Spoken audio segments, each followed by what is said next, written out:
Bhagavate Vasudevaya. Om Namo Bhagavate Vasudevaya. Om Namo Bhagavate Vasudevaya. Om Namo Bhagavate Vasudevaya. Someone went to a lot of trouble to make it, someone's been well. Lights, do you want the lights on? Any notes for the song? Can you turn it off, right? Om Jnanatimirandhasya Jnanam Janashalakaya Chakshurmidikam Yena Tasmai Shri Nam Shreshtham Maramati Shachiputramatra Srupam Rupam Tasyagajam Goshtavatim Radha Kundam Garidam Sham Tatodhyasya Pratita Kritaya Shripuram Vandeham Shri Shri Vaishnava Shri Rupam Sagadatam Sagadatam Sadvatam Savatam Brijam Saitam Krishna Shri Radha Krishna Padan Sahagana Ravita Shri Krishna Hare Krishna, Krishna Krishna, Hare Hare, Hare Rama, Rama Rama, Hare Hare. Pass me the sheets of Vishnu Sahasranam.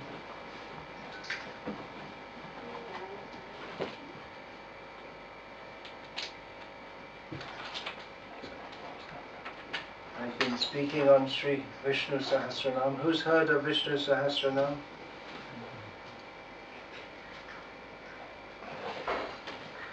Sri Vishnu Sahasranam. Actually, there's more than one of them, but the most famous one is in the... Who knows where it appears? Which Shastra does it appear in? Mahabharata. Mahabharata. Spoken by? Bhishma. Bhishma. Vishnu Sahasranam means... Vishnu means the Supreme Personality of God. What does it mean? Well, that's described in all these names. Sahasra means thousand and Nama means name. So 1,000 names of Vishnu. So I'm going through them one by one. Now I had to start today on name 242, according to one counting system. But I'll just backpedal to add some points to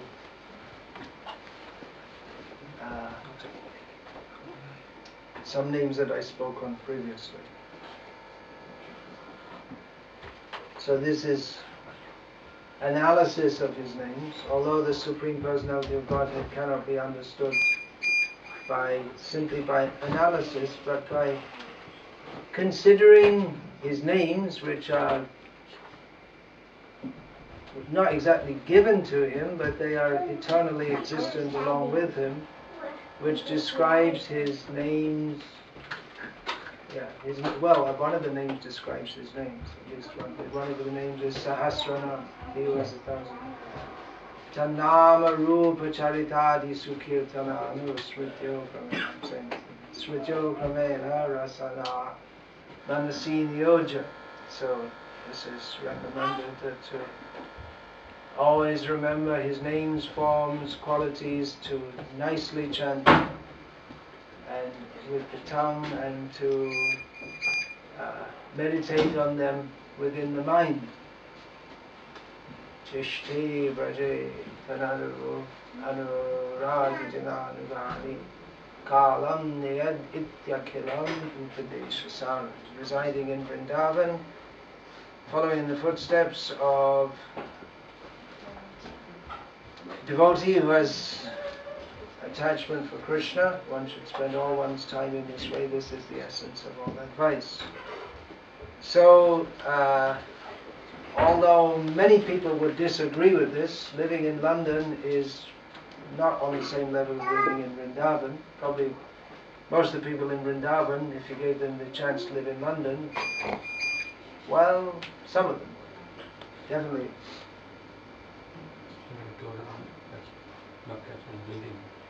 well, if I can't come closer, it's like the horse, the donkey with the carrot. If I go forward, this goes forward. I have to adjust it. It's pretty close already.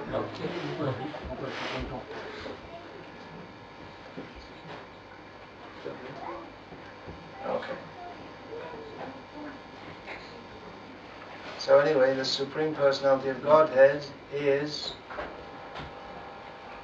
omnipresent, so we can glorify Him even in this miserable place known as London. London is hell, by the way, in case you didn't know, at least according to Srila Prabhupada. Do you know that? When in a class in Berry Place, one of his disciples, Krishnavesha Devi Dasi, asked him, for some reason or other, she asked at the end of a Bhagavad Gita class, Srila Prabhupada, is Bhagavad Gita spoken in hell? And Srila Prabhupada said, I'm speaking Bhagavad Gita here, here in London. So, the average beef-eating Englishman wouldn't be very satisfied to hear this.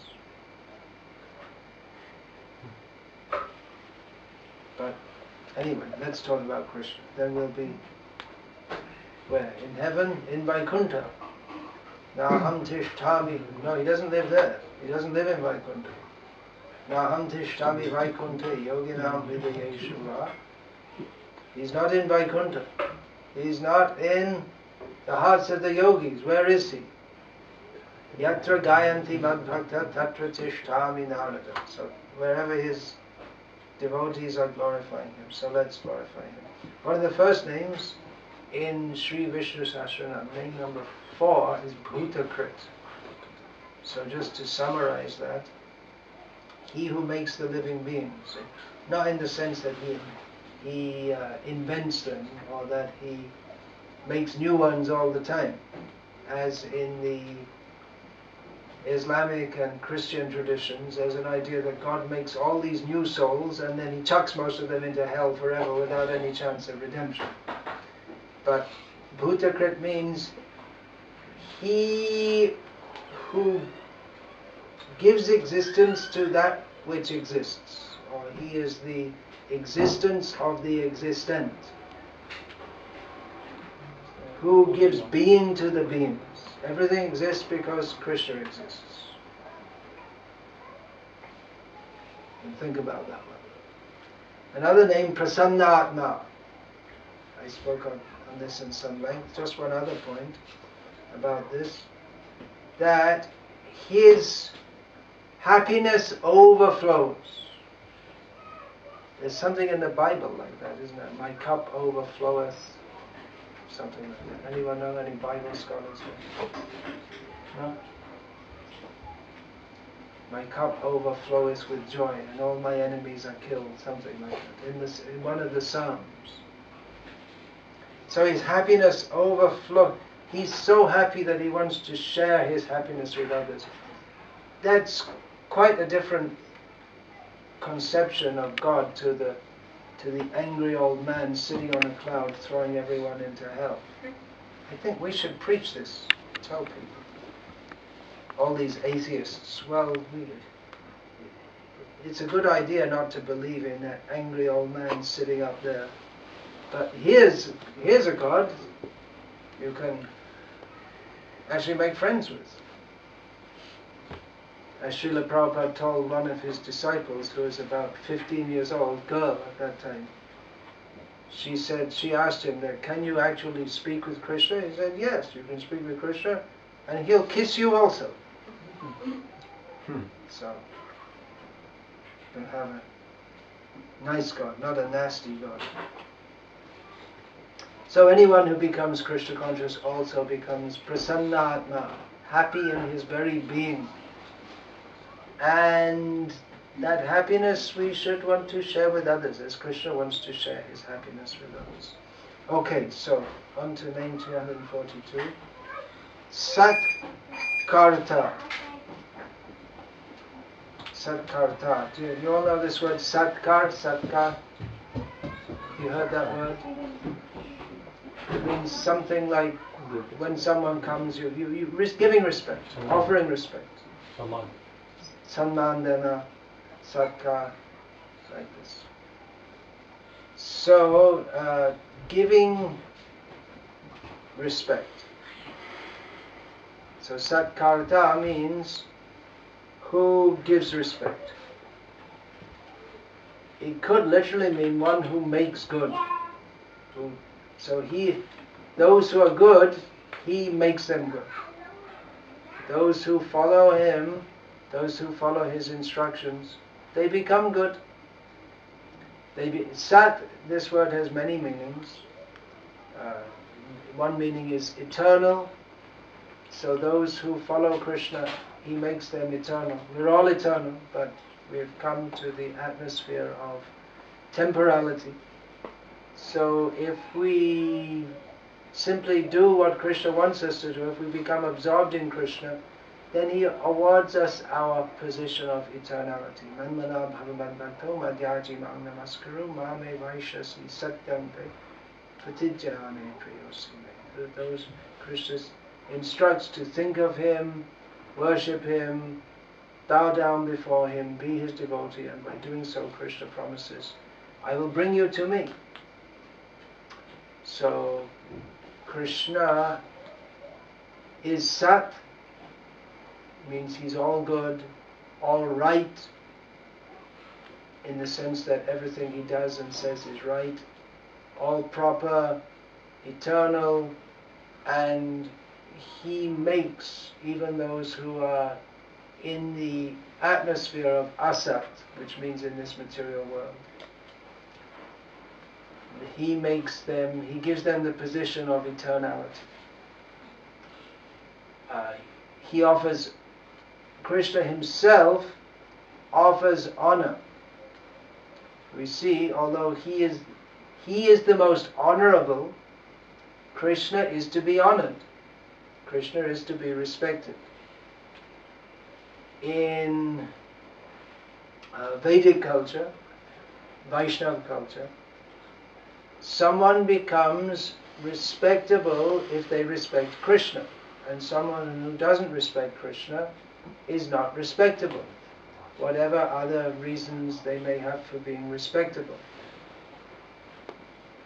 In the materialistic society, one becomes respectable if one has lots of money, or if one is famous for doing such feats as being expert in kicking a football. That's very important here in England.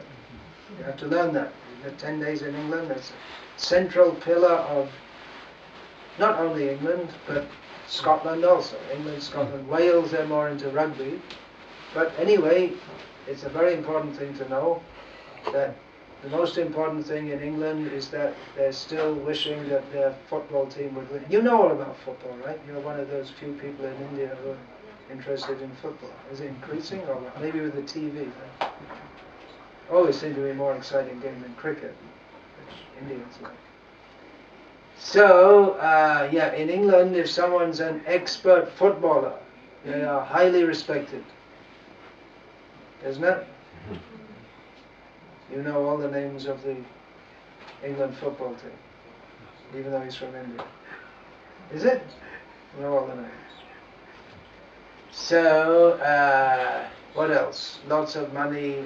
If you can yell into a microphone some horrible sounds to the accompaniment of some discordant, what they call music, and somehow or other you become famous for it. In other words, if you're a rock star, then you become respected. What else? What else you have to do? Become an MP, Prime Minister. Some people respect the Prime Minister. No, not many. What do you think? Yeah, I guess. More or less. Yeah, they do. Yeah. A wealthy businessman. Wealthy businessman. Who are the wealthy businessmen in India? You don't know much about them, do you? In the UK, mostly they're all the UK businesses are owned by people from outside UK, isn't it? You've got one at the moment. Virgin. Yeah, Richard Branson. Richard Branson. He's a famous guy. He's a Sir. Indian. The Indian ones. Mittal is here. Anil. Hinduja's taken over. Hinduja's top now. Hindujas are top in England. They're the richest. They've taken over Lakshmi Mittal. They've taken over? Lakshmi Mittal. Oh, really? Yeah. Whoa, that's big to swallow him up. You got to be a big fish to swallow up Mittal. Not forgetting the Queen. The Queen. Oh, yeah, she's respected. Duchy of Cornwall. The new boy. Yeah. Well, actually, she is respectable, isn't it? I mean, she's kept a very respectable profile all these years. She's done her job as a queen well, for better or for worse. So she's not such a good example of someone who's respected for no reason. For what it's worth, and I'm sure she doesn't care at all, I give her a high ranking. Better than the rock stars. Anyway, this is just pointing out by showing the opposite, how everyone offers respect to someone or other, unless someone's really at the bottom end of human culture. Someone who doesn't offer respect to anyone for any reason whatsoever. That might be someone like an alcoholic in the street, something like that. Even they might offer respect if you give them a bottle of wine. They might be happy. I'm sure they'd be happy. So everyone offers some respect, but who is actually respectable? Well, the person who is Aishvaryasya, Samagrasya, Viryasya, Yashasya, Shriya, Jnana Vairagya, Yoshchaiva, Shanam, Bhaga Itingina. One who has all the qualities in full, which are respected. The qualities which make one Bhagavan, the Supreme Personality of Godhead, namely all wealth. We don't say it's bad to offer respect to people who have wealth, Krishna says. But who is the most wealthy? Krishna, king, has got that position. Aishvaryasya, Samagrasya, Viryasya, who's the most powerful on behalf of the Supreme. Powerful, not physically powerful, function of the Supreme, politically powerful, which he, but who's the most powerful is certain jurisdiction, Supreme Personality of Godhead. Most famous, that sound that keeps on coming, Krishna. Just leave the door. Most beautiful is Krishna. Yeah, leave the door open. I mean, that's a disputable point. I mean, in Vrindavan, yes, I say, please open it and leave it open. Anyway, just we're talking philosophically. There's your Yashasya Jnana, most knowledgeable and most renounced in this country. Quiet suburb and still not considered. The door opens. You have to. What's going on? So who has got all qualities is most respectable, and that is Krishna. But Krishna situation. There's no proper offers king respect to others. No one's more respectable than Krishna. To kill all the miscreants. But Krishna offers respect to others. He reduce the population significantly. He takes the position of an inferior. I think it's a good idea to reduce the population. So Krishna, as a matter of duty, we should offer respect to the respectable. So Krishna shows that. Srila Prabhupada said that he told his disciples that we should offer respect even to Mayavadi sannyasis, whose philosophy we don't like at all. But if they're actually following and actually living as sannyasis and not being simply dressed as a sannyasi, but if they're actually living strictly as a sannyasi, we should offer respect. Temples in South India especially, you can go and the padukas of the Lord will be placed on your head. That's a sign of submission, that you offer all respect. So Krishna also, he respected Uddhava as his minister, even though Krishna himself is the ocean of knowledge. Krishna respected his 64 days, Sandipaniman, and then the name is coming.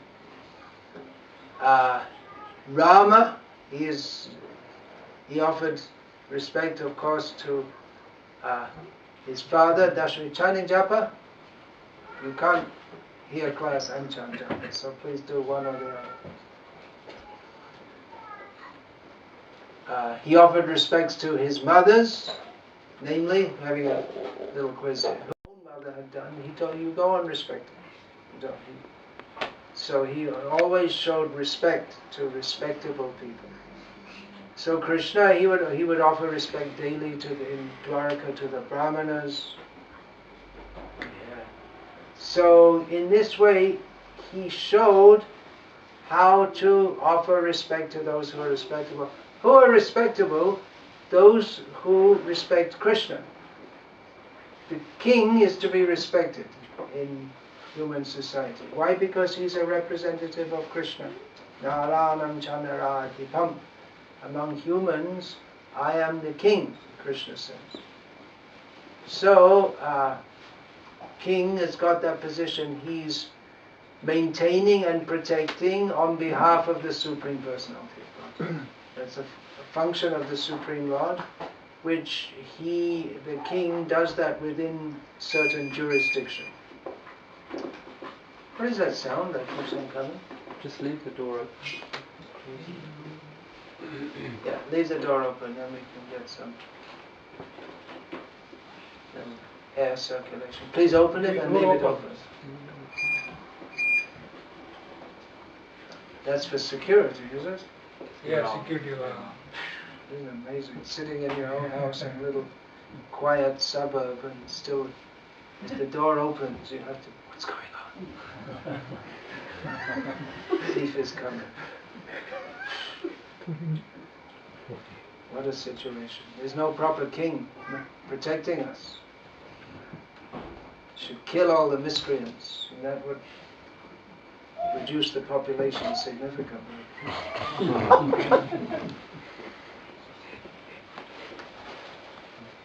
They think it's a good idea to reduce the population. So, Krishna, as a matter of duty, we should offer respect to the respectable. So Krishna shows that. Srila Prabhupada said that he told his disciples that we should offer respect even to Mayavadi sannyasis, whose philosophy we don't like at all, but if they're actually following and actually living as sannyasis and not being simply dressed as a sannyasi, but they're actually living strictly as a sannyasi, we should offer respect. Chato Vanyam Maya Srishtam. The sannyasi is to be respected. So Krishna upholds that also. So as a matter of duty, to teach the Vedic principles for the benefit of human society, Krishna himself offers respect to the respectable.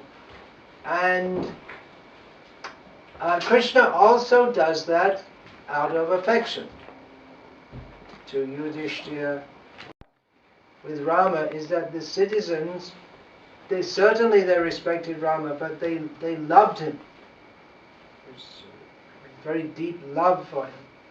So the Krishna, he offers respect, but it's not just respect, like just some salute to the officer in the army, not like that, but with great love.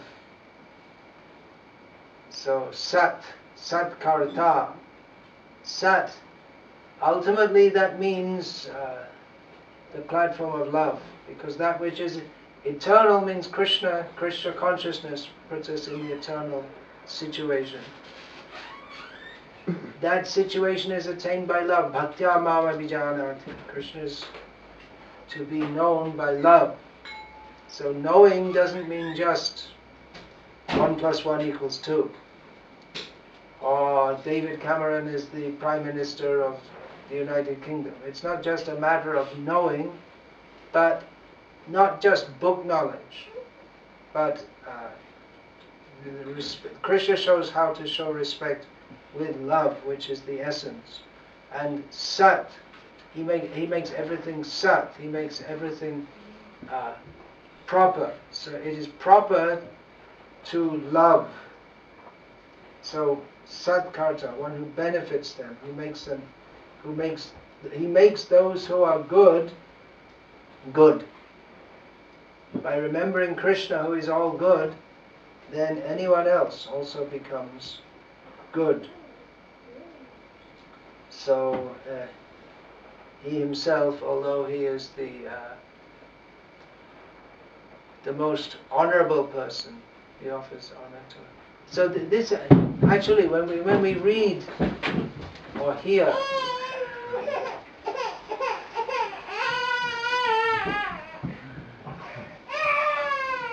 Ramayana, then we can see it's full of respect, completely mixed up with love at all the relationships. That guru, disciple, Rama and Lakshman, they go with Vishwamitra, and definitely there's great respect, but how Vishwamitra is very happily instructing them, and they're happily serving him.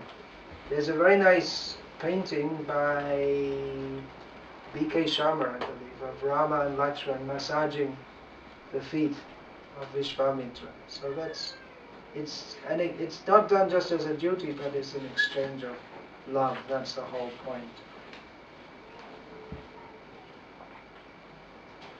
One of the names of Krishna is Nyaya, here in the Vishnu Sahasranam. So it means justice. He's giving justice, but not just some clockwork, rigid justice. They're not computerized. Okay, you did this, you get this punishment. You did this, you get this reward. But Krishna is a person. He's, if you like, you could say he's sentimental and emotional. He doesn't lose his balance out of love, except when he's in Vrindavan. But everything is going on according to justice. But if you want to escape the justice department, then we have to come in the love department, in the mercy department. That Krishna says that Api chet sudaracharo bhajate mam ananya bhag sadhureva samantavya. So even if one is the most rascal of rascals, if he worships me with full intention, Krishna says he's a sadhu. So we may say, well, that's not right, that's not proper. How can that be? That's true. It's not proper according to the law, but Krishna, he can circumvent the law, flout the law, and if you then Krishna can let you off all the worst sins. But then, if you are a friend of Krishna, you don't commit the worst sins anyway. But circumstantially, if one does, then Krishna will just bounce you out of prison.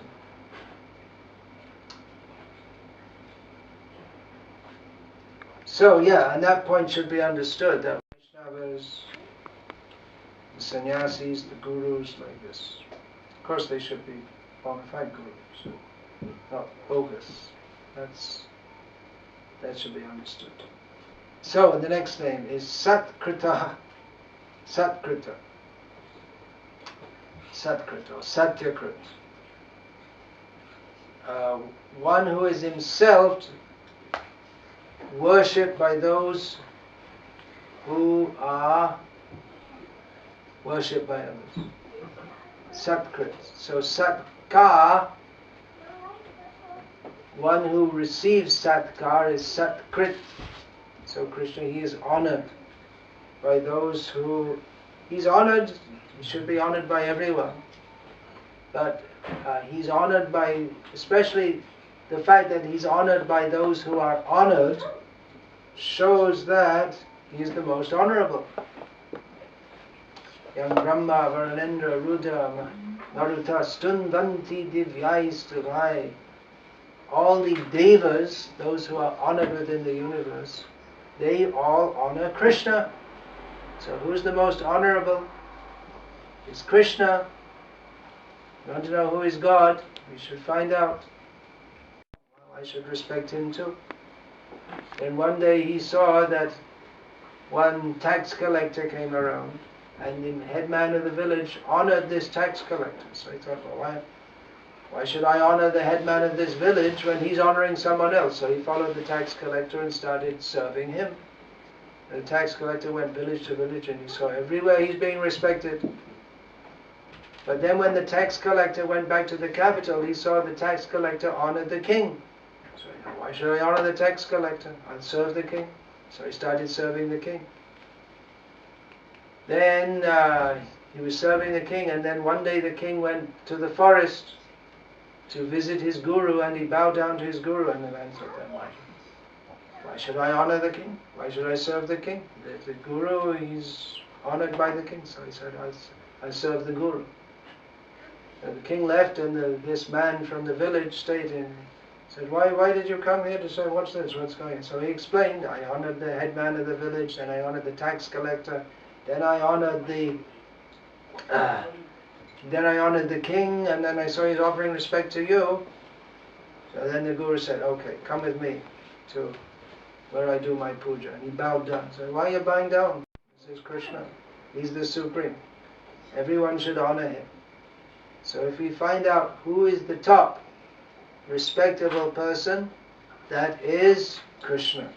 He is to be respected by all, one who is worshipped, who is worshipable by everyone. The king is respected by some people, like in this country. The queen is respected by people who want to kick her out of Buckingham Palace and make her wash the toilets. No more kings. They did that in France. How long ago? 250 years ago. Well, they didn't make them wash the toilets. They did the guillotine on them, chopped their heads off. So not everyone respects. And even if you take the head of the government, well, there are many people that don't respect the head of the government in this country. They'd like to throw rotten tomatoes at him. What else would they do? Eggs. Eggs. Yeah. This Blair, when he went to Ireland, to Dublin, about a year or two ago, to market his autobiography. Pack of lies means that's what he owns. Anyway, see, we don't respect it. So he got some rotten eggs thrown at him. So not everyone in this world, not everyone respects everyone, even the most respectable. Practically in the world, the Queen of England, the most respected person alive today, if you take the whole world. But not everyone respects. But she's also called the defender of the faith. I mean, she also is supposed to be a representative of God. So Krishna means who is respected by everyone. And especially people who are sane, who are actually respectable by their activities. That means they're sadhus. They act in a manner that is respectable. Sadhu means you don't see a sadhu at the disco or in the bar getting drunk. So sadhu means respectable. So the next name of Krishna is Sadhu. You've all heard this word, Sadhu, Sadhu. Maybe you didn't hear the name Satkrit or Satkarta, but you've all heard the name Sadhu. But when we think of a sadhu, we don't think of Krishna generally, do we? We think of a devotee of Krishna or someone who is, say, a Hindu religious person. We generally think like that. Actually, sadhu, this word doesn't necessarily mean a renunciant or a sannyasi. It can be a grihastha also.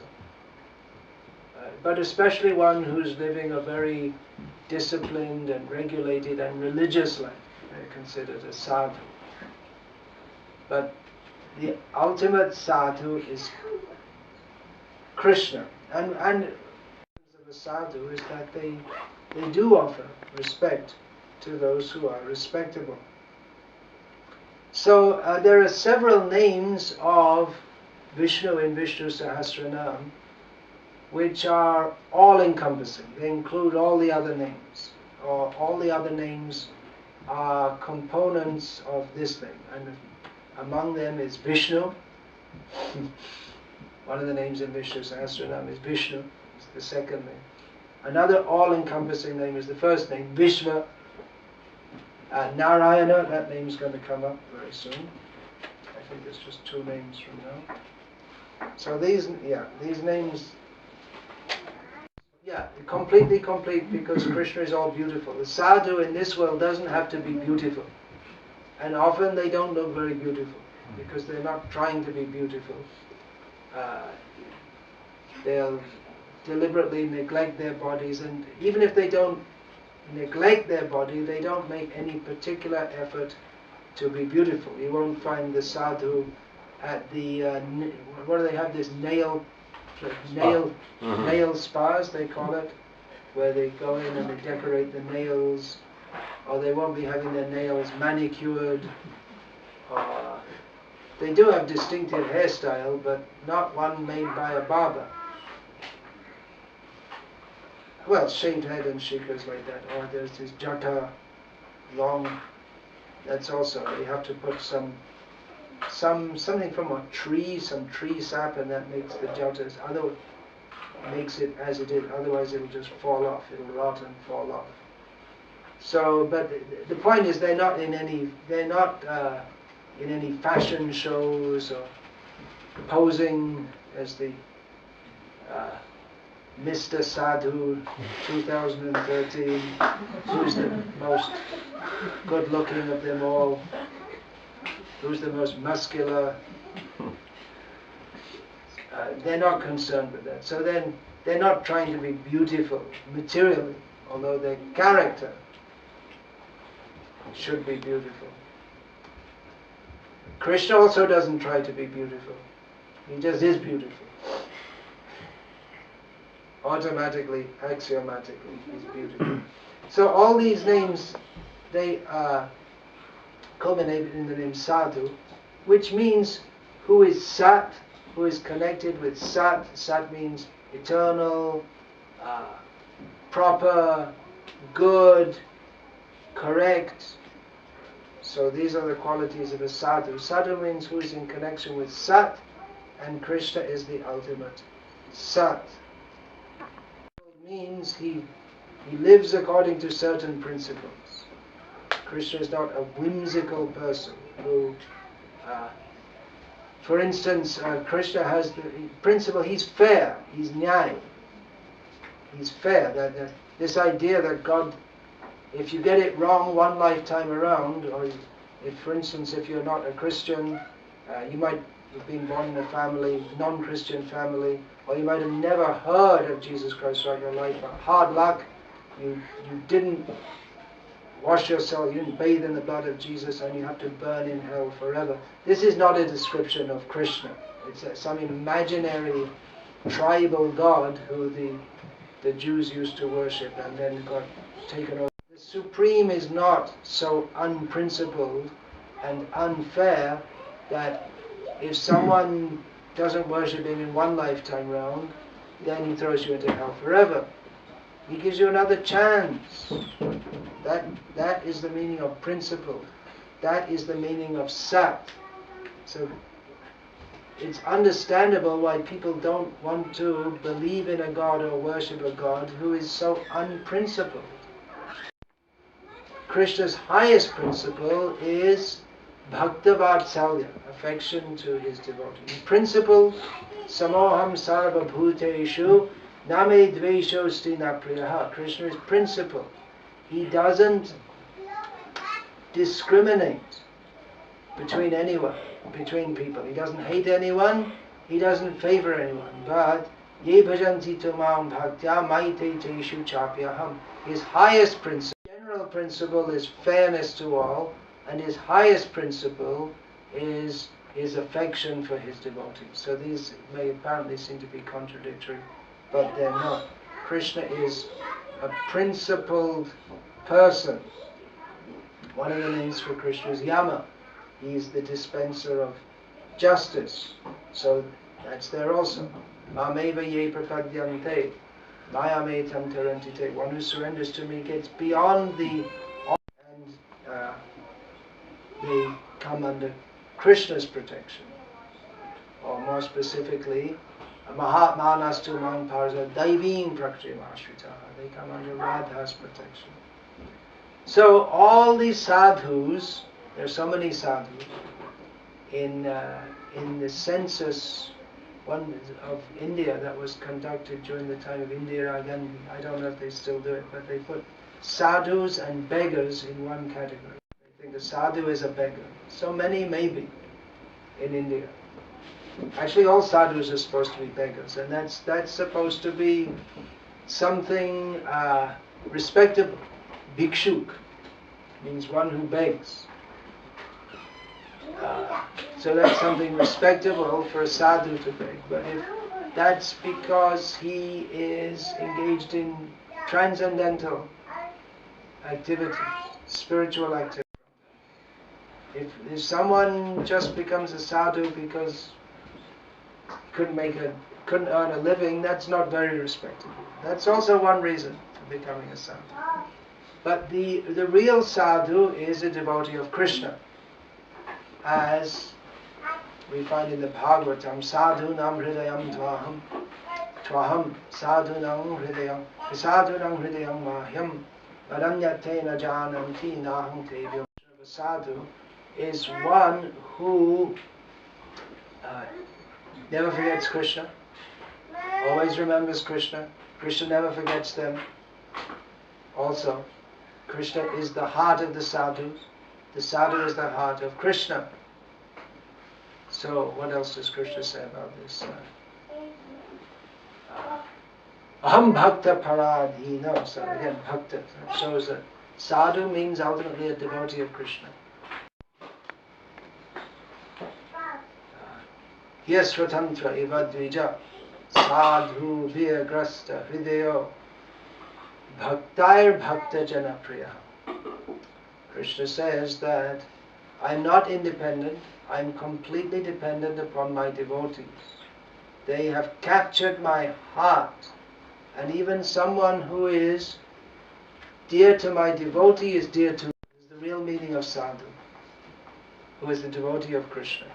Of course, we also say Mayavadi, we may call a sadhu if he actually follows spiritual principles, but without following the real central spiritual principle of Krishna Bhakti, then there's something seriously missing in his sadhutva, or position of being a sadhu.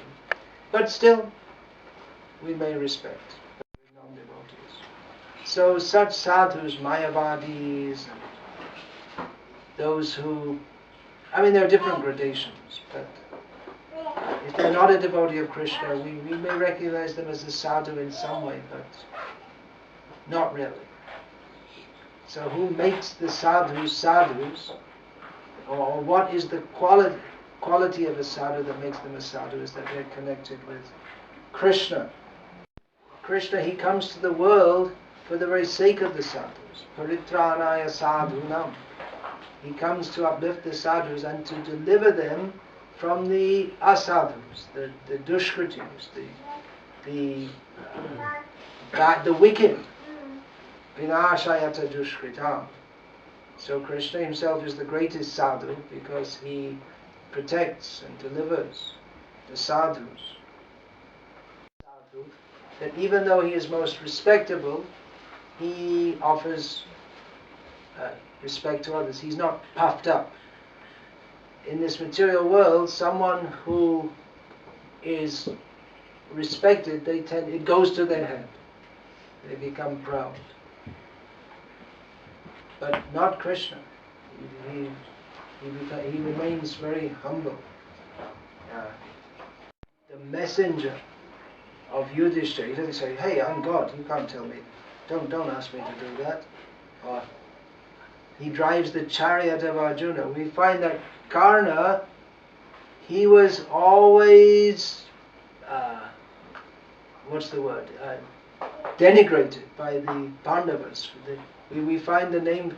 We won't find the name Karna in Bhagavad Gita, but he is referred to as what? Anyone?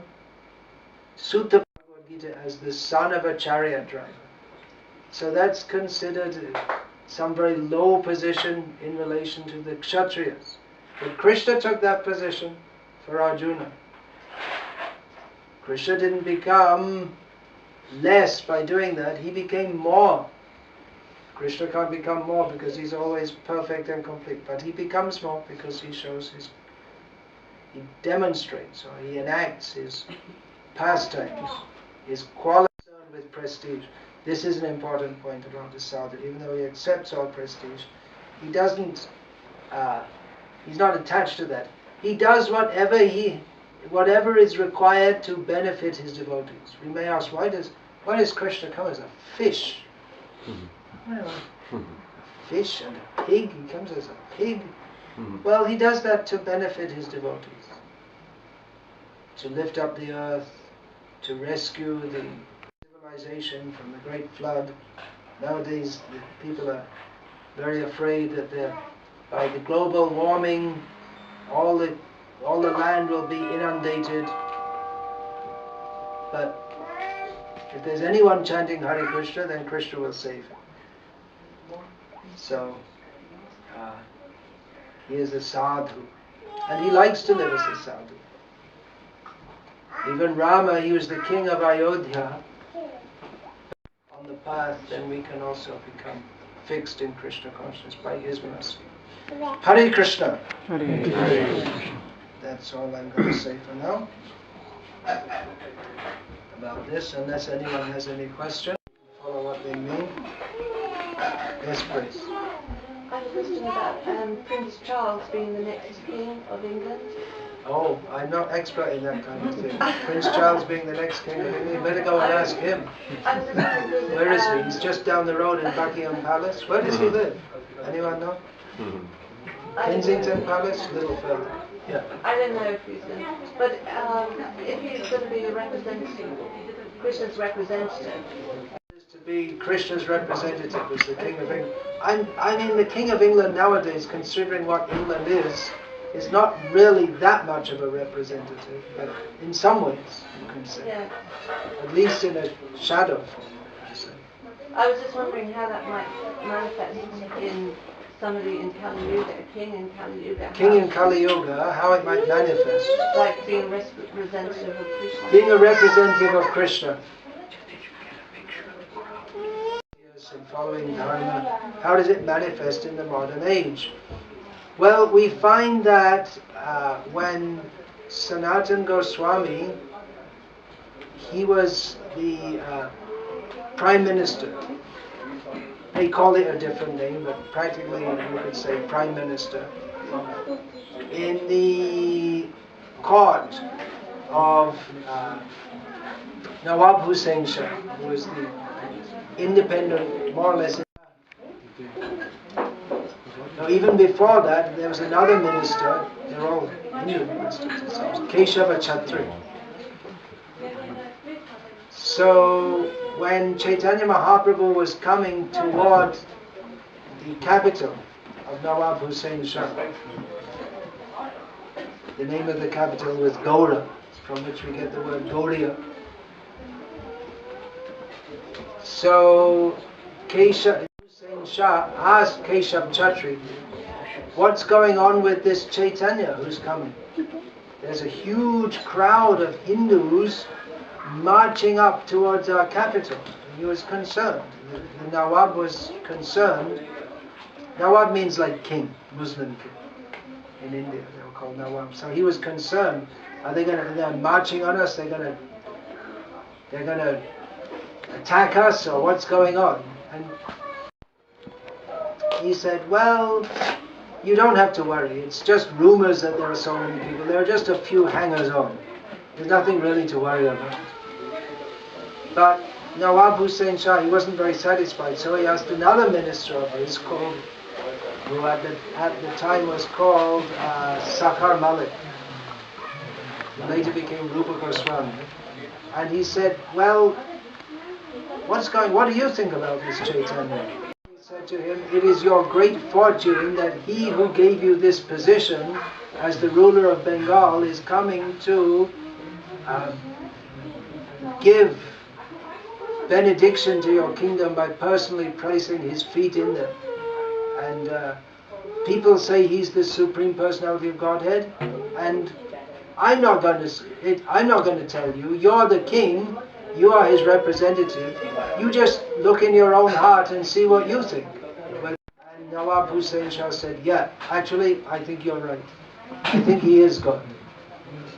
And then, after Chaitanya Mahaprabhu had come and gone and told Rupa and Sanatan to give up their government posts and come and join him, then Sanatan Goswami, he left government service, and on the plea of sickness, he remained in his home, and he listened to Srimad Bhagavatam recited by the Nawab. Was concerned that Sanatana Goswami, who was managing all the affairs of his kingdom for him, the Nawab himself he didn't bother managing his kingdom, he just left it all to Sanatan. You look after it for me.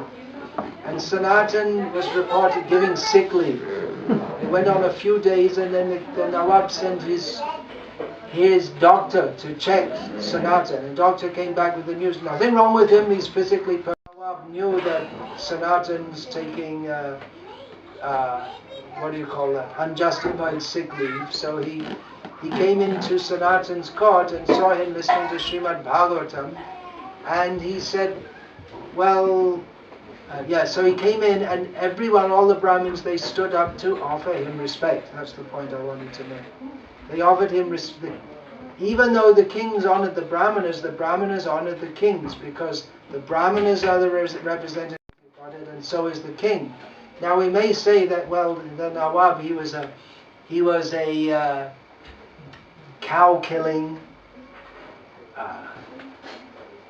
enemy of Hinduism, you could call it. Hinduism, for want of a better term. But they offered him respect, understanding that he, for better or worse, he got that position as a result of some pious activities, and that position was awarded to him by... So, someone who does have a position of power, political power, they're also representing the Supreme Lord in one way, even in this Kali Yuga.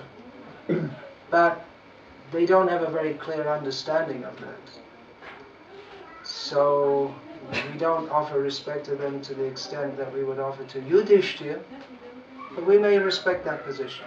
Actually, years ago, I remember Prince Defender of the Faith, which means the Church of England. But he said, something to the effect that I'd rather be known as the defender of all faiths. Because nowadays, the Church of England, and then it was when Henry VIII first of all made the Church of England, and then it was pitted against the Catholic Church, and there was a political struggle which went on for a few generations. But now it's not just Protestants and Catholics, it's Muslims and Jews and Hare Krishnas and lots of Hindus and Sikhs and probably a few Parsis here, one or two in England also. And Buddhists, lots of Buddhists of sorts in England. So Prince Charles said he'd rather be known as the defender of all faiths, which is probably...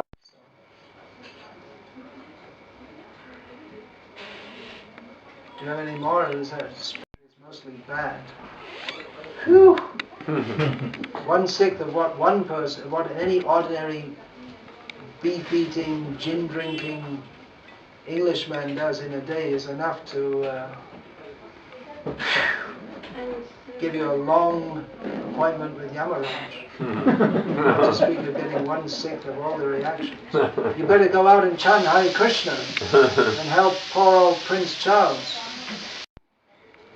I was just thinking, Bill Clinton, he got a Bhagavad Gita quite recently. Bhagavad Gita, Bill Clinton got recently. Yeah, is this going to save him? Is it going to save him? You are saved. definitely that's going to help him a lot. And the very fact that Bill Clinton, it's no secret, he's not the most moral of people. He doesn't eat meat anymore. No. He does like devotees. And years ago, when he was the president, he was attending some Save the Earth kind of conference, what they call it, ecological conference somewhere in South America. And devotees were chanting outside the hotel he was staying. He came out and waved. Didn't have to do that. Last year, was it? He got a Bhagavad Gita, Los Angeles. And he himself, the devotee didn't see him, and he himself came over to the devotee and embraced him. So he likes devotees, and that will definitely, the very fact of liking devotees will help him. So you like Bill Clinton? Well, he just bought a bag of the Gita, so He didn't buy it, I think he was given it. no, he's getting it. He was, maybe he was given one before, but he definitely, for whatever reason, he likes devotees. He may not know why or particularly, so that will definitely help him. In fact, he's got the Bhagavad Gita. Prince Charles also got the Bhagavad Gita years ago, must have been the 1980s. He was visiting India. He's visited India how many times? Basugosh? How many times has Prince Charles visited India? At least twice that I know of. It's been a while. Well, not so long ago that he came, but he came in the 1980s. Answer period? Yeah. In the 1980s, I believe it was, he came to India and they gave him, he was, one of the functions he attended, I believe it was in Bombay, was, it was still Bombay at the time, was some dance performance or something like that. And just as he was going in, someone presented him a Bhagavad Gita as it is. I can't remember who it is or who, but we have enough contacts in India that any one of a dozen big people we could get to give it to him. And apparently, as it was reported in the ISKCON World Review at the time, if you remember that, he spent the whole dance performance reading the Bhagavad Gita in his 20s when he starts to think about the big questions of life. Yeah, okay, so please, No, you have the floor. A god brother who I don't know, I saw this article on Dandavats about Bill Clinton becoming a vegan. I didn't know about that actually. Bill Clinton's a vegan. What's the reason for that? Health. Health reasons. Yeah. Most people. There's also more. There is have their own morality. Yeah. More than the vegetarians. Well, they don't. They feel that if you support the dairy industry, if you support the dairy industry, you're supporting horrible horrible violence. Yeah, violence. Some of them, not everyone. I think some vegans believe that dairy products aren't good for you. That's also. So they're a couple. So I cut this. I'll just give a quick interruption. I remember he had a one-day token vegetarian day at the White House. And it was another of his bad political moves. He really couldn't get it right. Although he's a nice guy. I mean, he's quite different to Nixon and Bush. He's actually, what I understand about Carter, he actually wants to do good for the world. But he got lambasted by the meat industry for doing that. Anyway, go on. So I cut the link and pasted it on my Facebook page, and a god brother who I don't know. Apparently, from the tone, I assume he was a rich. Oh, they don't like vegans. There's a heavy anti-vegan. No, well, what happened was he said, I don't care about Clinton. Prabhupada is the greatest. So I had a debate with him. It's funny because Prabhupada, if you read Prabhupada's book, Bhakti Siddhanta is the greatest type of fanaticism. No, he talked about so many philosophers. Yeah. He talked about Marx. Of course, if we say something good about Clinton or Prince Charles, it doesn't mean that we think that they're anywhere near the level of Prabhupada. And then I pointed out Yad Yad Acharati Shreshta. Yeah. That here's a leader of society, like you were talking about Hussein Shah. Yeah. Was the leader of the society for whatever reason. The leader of society, still millions of people respect him. And if he comes out as I said vegetarian, Yeah. and this devotee was arguing, well, vegan is not vegetarian. I said, the last time I checked, a vegan is a vegetarian may not be a vegan, Yeah. but a vegan is a vegetarian. So, what's your comment on that? Well, ultimately, Bhadra, what is that? What is that verse? Bhadra. I don't know that one. Bhadra, Shabmano Dharma. I'm missing one word. It happens to me. To see what's good and what's bad on the material platform, it's ultimately it's monodharma, because only that which is directly in relationship with Krishna is actually good. A bhalo, a manda. Dvaite bhadra bhadra gyam, a shab. Bhalo manda. Really, I didn't get that. I lost it. But yeah, ultimately to say something is good or bad on the mundane platform has no meaning. It's in relationship to Krishna. That's what's ultimately good and bad. Because the good man of today can be the bad man of tomorrow, and the bad man of tomorrow can be the good man. So good and bad on the mundane platform, it all leads to the cemetery. Yesterday as we were going on the road in Crawley in Sussex, is it? Crawley in Sussex? West Sussex. I saw a sign, road sign, cemetery with an arrow. Right. So I thought, well, everyone's going to the cemetery.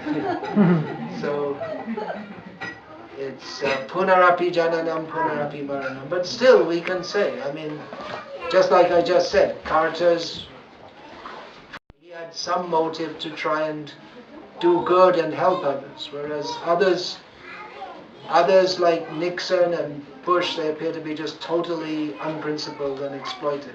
So, I mean, we can say like that. My point to him was... It's not, we can say that. We know that ultimately on the spiritual platform, Carter's nowhere near it and Nixon's nowhere near it, but still. And Clinton, the fact that he took Prabhupada's Gita and he likes devotees, I mean, we don't say that we're not going to make him Saint Bill, but Krishna. My point was that if the people get inspired to become vegetarians, yeah, they come into the mode of goodness. It uplifts them from the mode of ignorance. Yeah.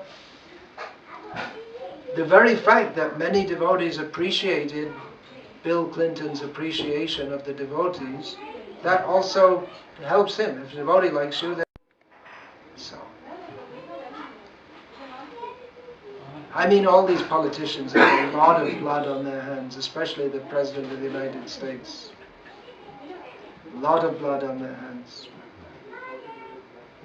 But if you think about it, like this Tony Blair or whatever, I mean, he was just some ordinary guy who went up through the ranks. It wasn't like in the old days when the son of the king became the king, like everyone else, and went through university. And you never know, Yadunandan, you might be the Prime Minister of India. Of course, you're not ordinary because you're born in a devotee family. But I mean, I don't think they all started off thinking, I'm going to be the Prime Minister and screw the world up. But they just got in that position. Yeah. What is the difference between sadhu, fakir and avdut? What is the difference between sadhu, fakir and avadhut? Well, you could say they all come under the general heading of sadhu. Fakir is of course a Muslim term. And you can say, broadly speaking, you could say fakir is in Bengal, fakir is often used for, they may not be a sadhu, but they have some mystic power.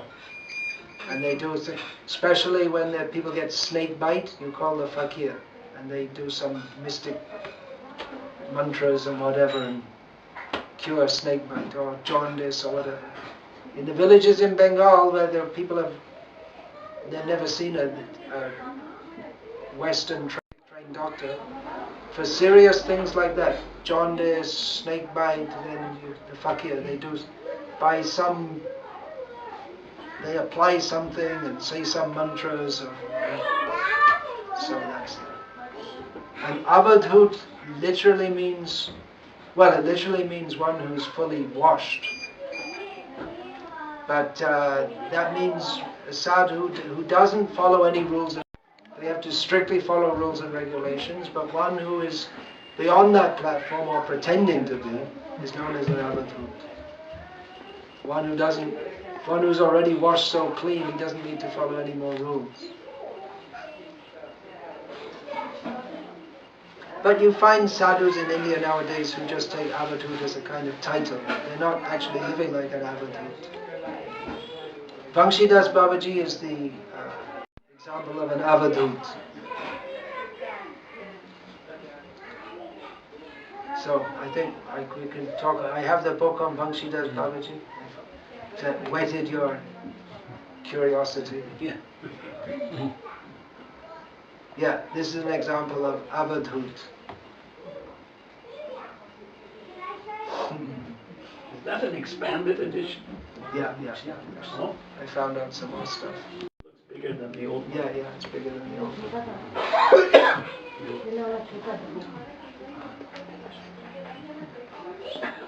Or be patana. Or Rasmedala. Firstly, Prabhupada, when he went to America, he was asked a question, are you bringing a new religion? When Prabhupada went to America, he was asked, are you bringing a new, I remember that specifically. In answer to that, Prabhupada said, I'm just paraphrasing, that I'm just helping you to practice your own religion in a better way. I don't think there was any such exchange exactly like that when Prabhupada was asked, are you bringing a new religion? And Prabhupada said, I'm helping you to practice your religion in a better way.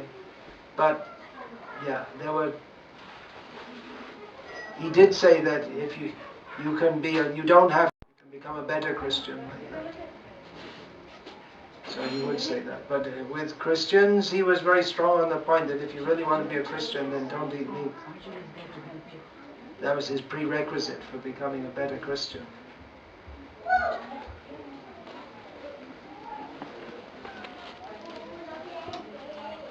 Okay, Hare Krishna. It's almost 1:30. Oh, questions are still flying. Srila Prabhupada, whenever he was asked, what do you believe? He would say, it's not a question of belief. It's a fact, it's a science, it's a question of understanding. So when we talk about other faiths or religions, are they an illusion? Yeah, to some extent. There's some truth is there, but it's mixed with untruth also. For instance, if we accept that there is a supreme being, well, that's good. But if we believe the way that we believe, are saved by that supreme being, and that supreme being out of his infinite mercy and kindness throws all the rest of them into hell with absolutely no chance of ever being redeemed from that situation, that is illusion. That is ignorance. And it's horrible, actually. I mean, they've done such a bad job for God consciousness, because anyone who can understand that, well, God is either not merciful and not kind, or non-existent. So many people, when they hear this description of a vindictive God, you didn't believe in me, therefore I burn you in hell forever. I mean, that's horrific. So they just say, well, we don't believe in any God. If you don't, the only description of God that's given, it would seem to be a better choice to be an atheist, practically. So yeah, they're in illusion. I'm not saying it's good to be an atheist, but to be a theist whose conception of God is so ungodly, they ascribe such ungodly qualities to God, then that's it's almost worse than being an atheist.